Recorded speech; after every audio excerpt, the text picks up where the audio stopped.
નમસ્તે વિદ્યાર્થી મિત્રો।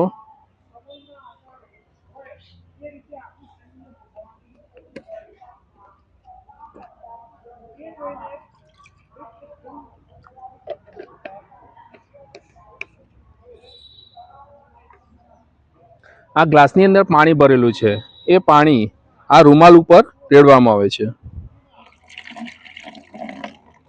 તો તમે જોશો તો પાણી છે એ રૂમાલમાંથી ગળાઈને નીચેની તરફ જાય છે।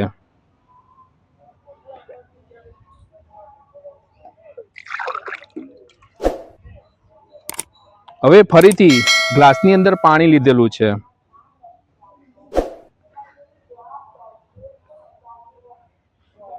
તેના પર આ રીતે રૂમાલ ઢાંકવામાં આવે છે।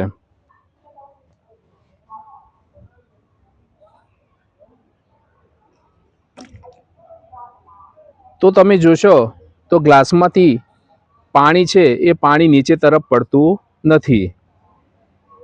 તમારામાંથી કોઈ કહી શકશે આના પાછળનું કારણ શું છે?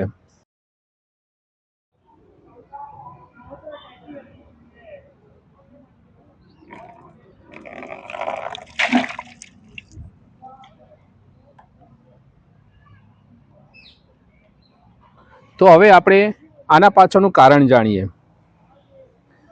સૌપ્રથમ આપણે જ્યારે રૂમાલ છે એ રૂમાલ ઉપર પાણી રેડ્યું તો પાણી એમાંથી પસાર થઈ ગયું, પણ જ્યારે ગ્લાસમાં પાણી ભરીને એના પર રૂમાલ રાખવામાં આવ્યો એટલે એને હવાચુસ્ત કરવામાં આવ્યો, એટલે હવાના દબાણના કારણે તેના અંદરનું પાણી છે એ પાણી નીચે પડતું નહોતું।